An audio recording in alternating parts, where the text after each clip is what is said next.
Countdown for blast off. X minus 5, 4, 3, 2, X minus 1, fire.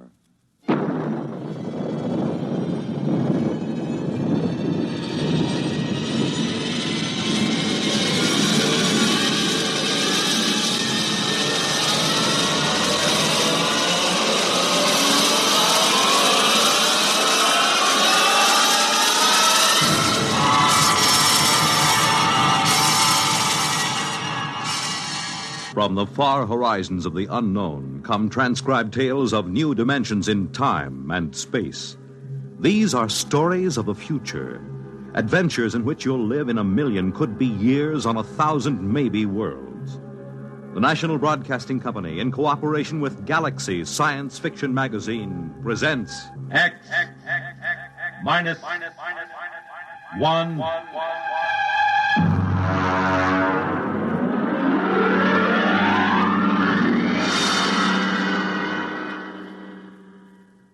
Tonight, Appointment in Tomorrow by Fritz Leiber.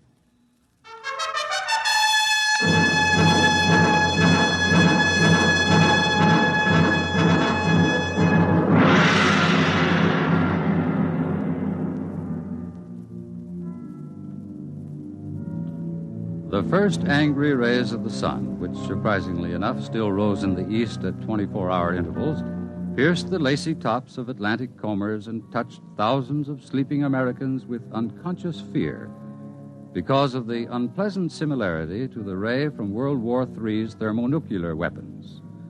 This was America approaching the end of the 20th century, America of the mask fad for women and the Neo-Cretan dress styles, America of your local radiation hospital, of the endless war and the loyalty detector.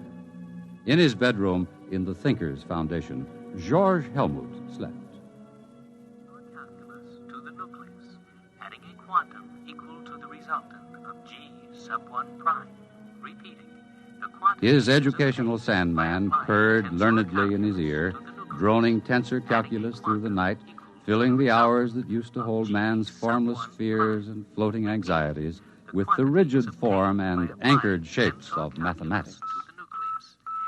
Precisely at 8, the sidereal alarm went off. Yeah. Ooh, my head. Oh, shower. 96.8, commence. Under the soothing spray of the body temperature robo-shower, Helmut took a deep breath and cast his mind to the limits of the world and his knowledge. It was a somewhat shadowy vision, but he noted with impartial approval, definitely less shadowy than yesterday morning. Off. Dry blast, commence. Employing a rapid mental scanning technique, he cleared his memory chains of false associations, including those acquired while asleep. He felt the snap of clearing non-thalamic reasoning returning as the brain surged into clear, sharp control. Off. Clothing.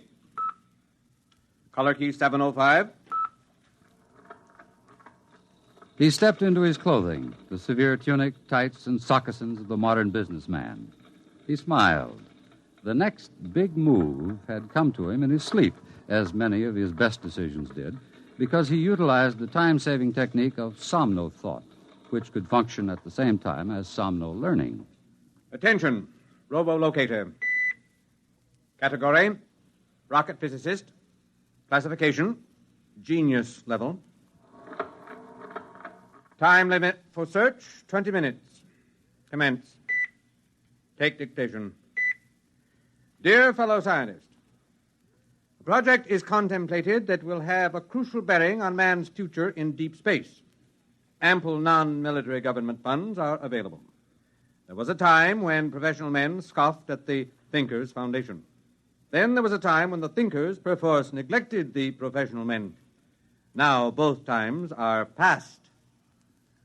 I would like to consult you this afternoon, 3 o'clock sharp, Thinkers Foundation, signed George Helmut.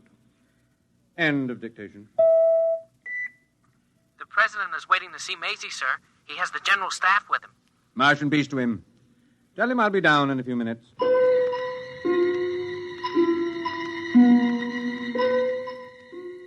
Huge as a primitive nuclear reactor, Maisie, the great electronic brain, loomed over the knot of hushed-voiced men.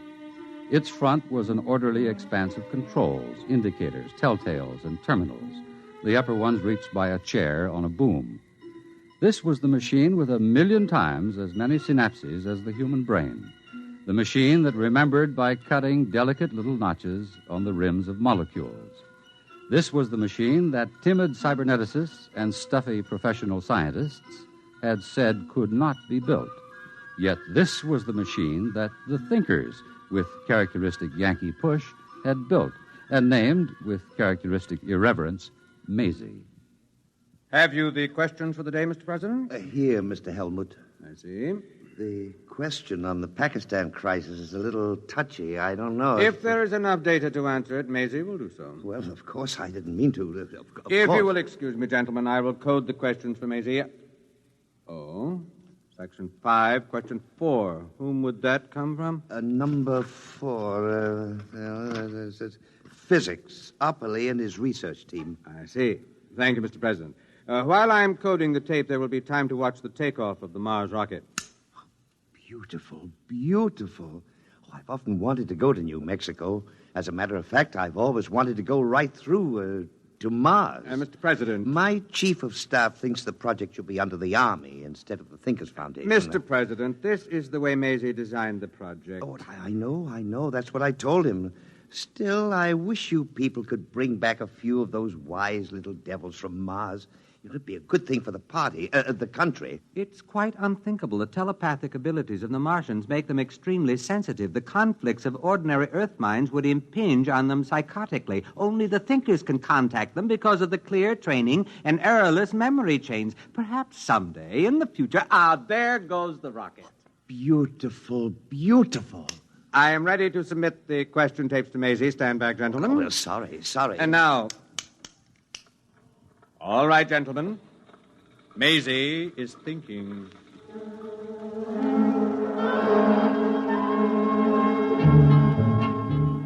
The question tape, like a New Year's streamer tossed out of a high window into the night, sped on its dark way along spinning rollers. Curling with an intricate aimlessness, it tantalized the silver fingers of 1,000 relays, saucily evaded the glances of 10,000 electric eyes, impishly darted down a narrow black alleyway of memory banks, and, reaching the center of the cube, suddenly emerged into a small room where a sweating fat man in shorts sat drinking beer. Here it comes. Get off my lap, honey. I've got work to do. Can it wait? I said get. Ow, you didn't have to do that. When Maisie thinks, she thinks. Open up another beer. Look, I'm not a robo-barmaid. Honey, do what you're told, or I'll ship you out where they'll work some of the upholstery off that frame, slopping radioactive mud. You don't have to get nasty, Jan. Here's your beer. That's better. It makes you fat. I like to be fat. It makes our relationship more poignant. Pass me the questions and get over to your keyboard. You're a greasy pig. But such an attractive pig. Start taping.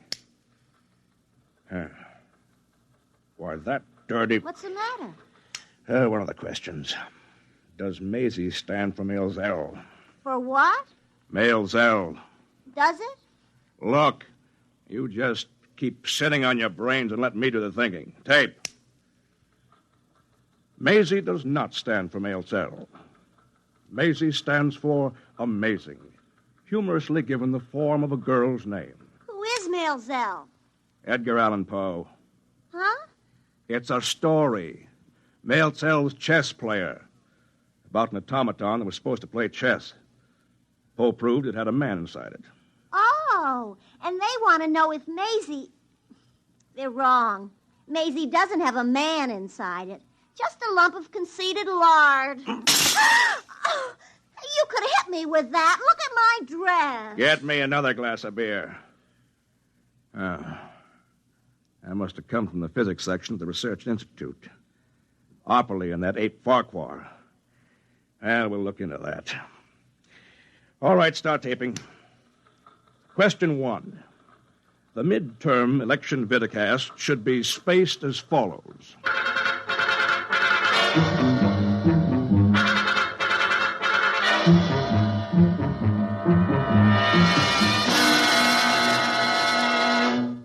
Morton Opperly's living room was quite behind the times. Instead of reading tapes, there were books. And instead of a 4x6 TV screen, there was a Picasso, still faintly radioactive from being smuggled out of the Manhattan crater. Two physicists faced each other across the table, old Mr. Opperly and young Mr. Farquhar. About that male Zell question, Willard. Why do you keep teasing the zoo animals? Because the thinkers are charlatans who must be exposed. We know their Maisie is no more than a tea leaf reading fake. We've traced their Mars rockets, and we know they go into orbit 500 miles above Earth and stay there until it's time to come down with the latest miraculous Martian mental science. But we've already exposed the thinkers very thoroughly. You know the good it did. Willard, the age we live in wants magicians. A scientist tells people the truth. When times are good, when the truth offers no threat, people don't mind. But when times are very, very bad, well, a magician tells people what they wish were true. That perpetual motion works, that colored lights can cure cancer, that a psychosis is no worse than a bad cold, and that they live forever. In good times, magicians are laughed at. They're the luxury of a spoiled, wealthy few. But in bad times, people sell their souls for magic cures and buy perpetual motion machines to power their war rockets. Are we supposed to beg off from a job because it's difficult and dangerous? In my day, Willard, I was one of the frightened men. Later, I was one of the angry men. And then one of the minds of despair. And now I'm convinced that all of my reactions were futile. Exactly. You reacted. You didn't act. If you men who discovered atomic energy had only formed a secret league, if you'd only had the guts and foresight to use your tremendous bargaining power to... Willard, we scientists weren't the stuff of which cloak and dagger men are made. Can you imagine Oppenheimer wearing a mask or old Einstein sneaking into the White House with a bomb in his briefcase? That's not the way power is seized. New ideas aren't useful to men bargaining for power. Only established facts or lies are. What do you want to do? Surrender the world to charlatans without a struggle? The thinkers are vulnerable. Their power is based on a series of lies. All power is. The greater the lie, the greater the power. What's it based on? A few lucky guesses, some faith healing, some science hocus pocus. The power of the thinkers isn't based on what they've got, but on what the world hasn't got. Peace, honor, a good conscience. They've sent for me. Who? Jan Tregerin? No. George Helmut. I got the radiogram an hour ago. They know they'll have to produce a real nuclear rocket pretty soon, and they'll need our help. I'm afraid, Willard. You think it might be a trap? After the Mel Zell question, you think they might want to shut me up? I'm not afraid for your life. I'm worried about other things they might do to you. They'd better be worried about the things I'm going to do to them.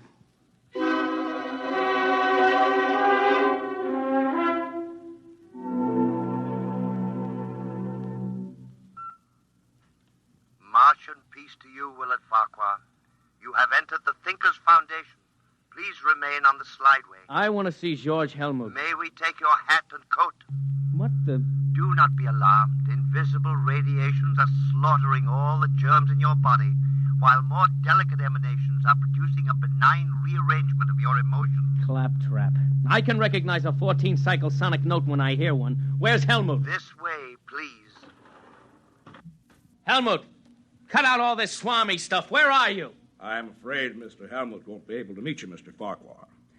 I'm Jan Tregerin. Perhaps you can have your conversation with me.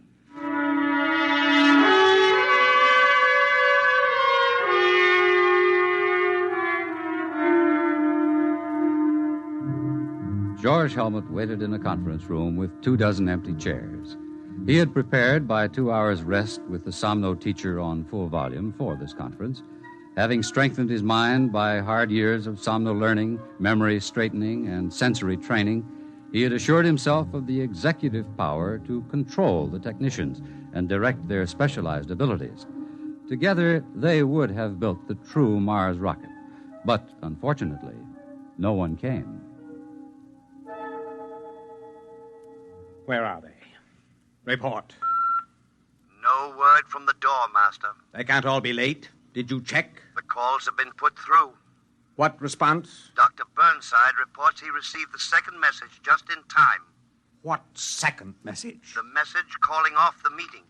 Did he read the text of the second message back? Shall I play it back? Never mind. How was it signed? The signature? Signature, Mr. Jan Tregeron.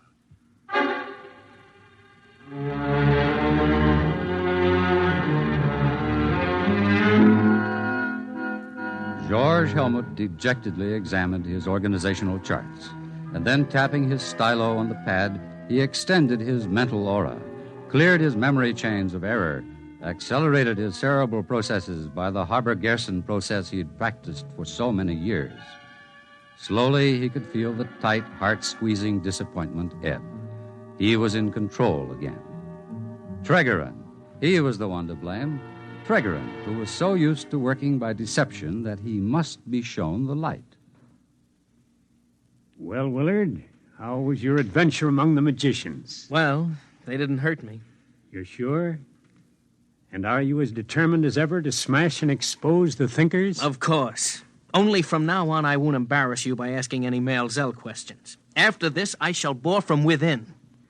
Now, where have I heard that phrase before? Do I understand that you are becoming a thinker, Willard? Certainly. That's the only way to smash them. Out-trick all their trickeries. Organize a fifth column. Then strike. The end justifying the means, of course. Of course. I wonder if becoming a thinker doesn't simply mean that you've decided to use lies and tricks as your chief method. Well, you're working with Helmut? Not Helmut. Tregeron. I'm afraid that Helmut's career as a thinker is going to have quite a setback. Ah, well. Goodbye, Willard.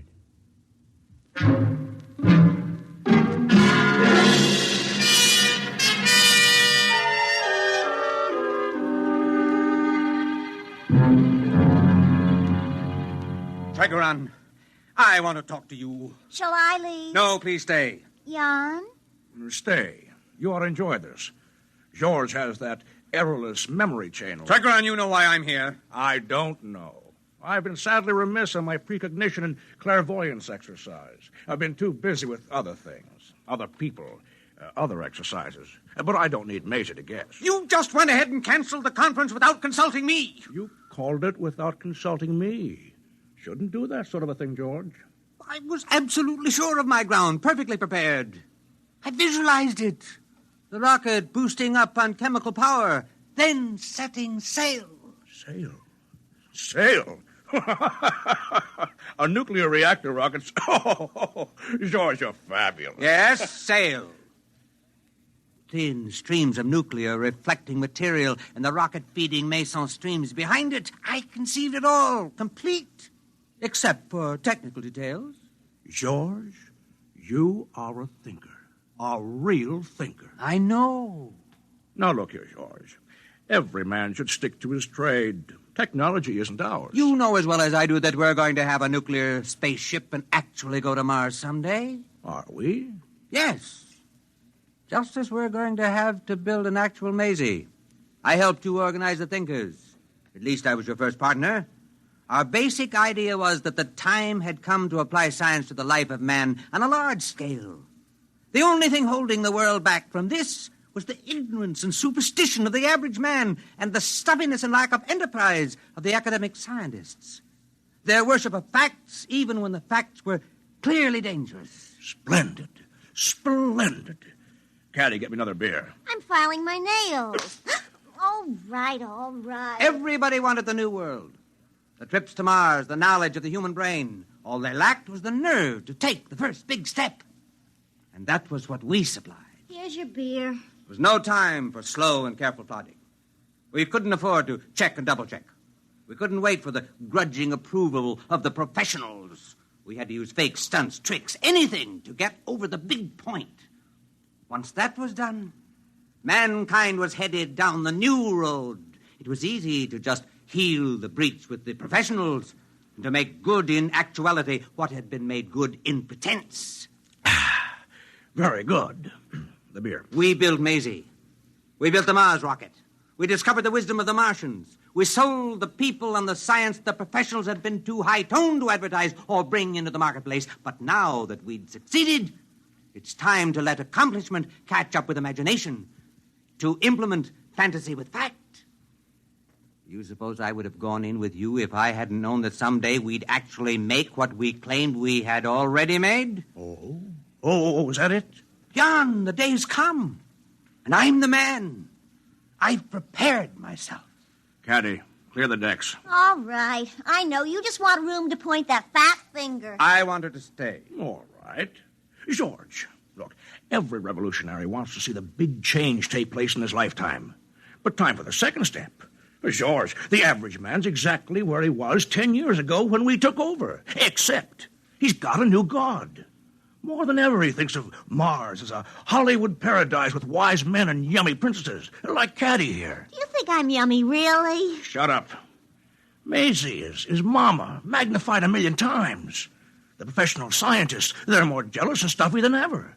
All they like to do is turn the clock back to a genteel dream world of square caps and quadrangles. Bravo! I said shut up. George, maybe in 10,000 years we'll be ready for the second big step. Meanwhile, the clever will rule the stupid. The realists will rule the dreamers. George, did you actually think you could have bossed those professionals? Nuclear scientists? Rocket physicists? Oh, now listen to me, boy. They'd have torn you to pieces in 20 minutes, and glad of the chance. George, you baffle me. You know that Maisie and the Mars trips and all that are fakes, yet you believe in your somno-learning and consciousness expansion and optimism pumping like a corn-fed yokel. There is a place for the man who has the courage to dream. Sure. In a straitjacket.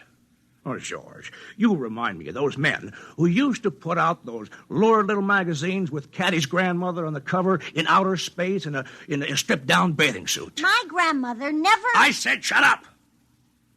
That's what it is.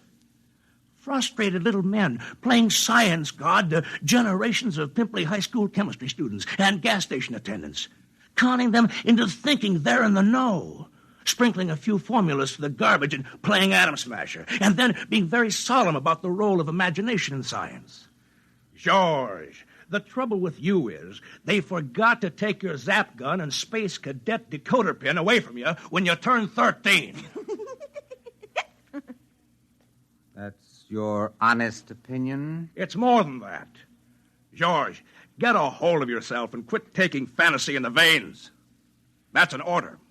Jan, the strange part of it is that I know as well as you do that Maisie and the Mars trips are fakes, but some things aren't. The human mind, Jan, is a tool that hasn't been perfected yet. There are more things in heaven and earth than are dreamed of in your philosophy, Horatio. Who's Horatio? I said shut up. This is the last full cackle, George. You've been fooling around with ESP, huh? Telepathy? Maybe a little hypnotism? Maybe. All right. Guess what I've got in my drawer? Extend your consciousness. Telepath it. Visualize it. Never mind. I'll save you the mental effort. It's a pistol, see? Now, let me tell you something. I got a couple of boys waiting outside. They'll take you by jet to New Mexico. George, congratulations. You're leaving for Mars tomorrow. Mars? Yes. I've decided Mars to be the best place for you. We'll arrange it so that your trip is, say, 2 years long. Perhaps in that time, orbiting up there, you'll learn a little Martian wisdom. For example, the big liar must never fall for his own lie. Meanwhile, I got a replacement for you. His name is Willard Farquhar. But I sent for him to... Yes. You see, I, too, believe in cooperation with the scientists. But by subversion. I'll offer them the hand of friendship with a big, fat bribe in it. You know what the bribe is? The power to destroy me. That's what I'm offering. Join us. Learn our secrets. Bore from within. Bide your time before you strike. But while he's biding, I'll have him. And when he's ready to strike, you'll find it's not quite the time. Wait a little bit. Enjoy the power.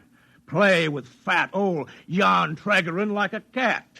And by then I'll have him. You can't replace me, Jan. Oh, you were a good man, George. When we needed catchy slogans, ray guns, plastic helmets, fancy sweaters. I warned you, Jan. Don't underestimate the mind. The human brain. Even Caddy here is a fascinating instrument. For example, I had a little talk with Caddy last week. Very boring. Ah, but useful. But when we were finished, her mind had something it didn't have before. You always were educational, George. Caddy, look at me. Look at me. Look at me. Now, put your hand on his arm. Now, take his gun. Caddy, are you crazy? I've got his gun. What now? You see, Jan, there is a place for the dreamer, the man who believes, who can use his mind. I'm going to get rid of you, Jan, because the man who dares to dream will rule. Caddy, look at me. Look at me. Point the gun at him. Look at me. I can't anymore. It's too ridiculous. Jan, take your silly gun back. It's too heavy. What? Caddy, I command you, look at me. Look at me. The power of the mind. Hey, boys, come in and get him. I don't understand. Caddy, look at me. Oh, all right, I'll look at you. Poor Superman.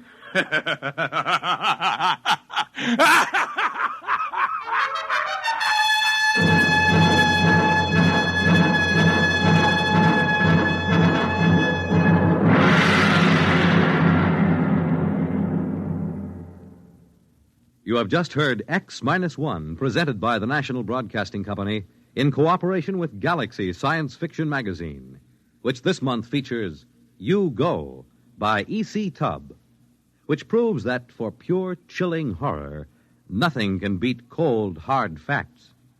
Galaxy Magazine, on your newsstand today. Tonight, by transcription, X-1 has brought you Appointment in Tomorrow, a story from the pages of Galaxy written by Fritz Leiber and adapted for radio by Ernest Kenoy. Featured in the cast were Ted Osborne, Dean Almquist, Pat Hosley, Bob Hastings, Arthur Hughes, and Charles Penman. Your narrator was Floyd Mack. This is Fred Collins. X-1 was directed by Daniel Sutter and is an NBC Radio Network production.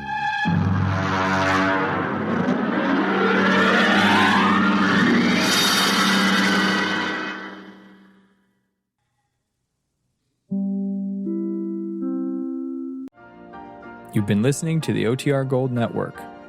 Find more classic radio at otrgold.com.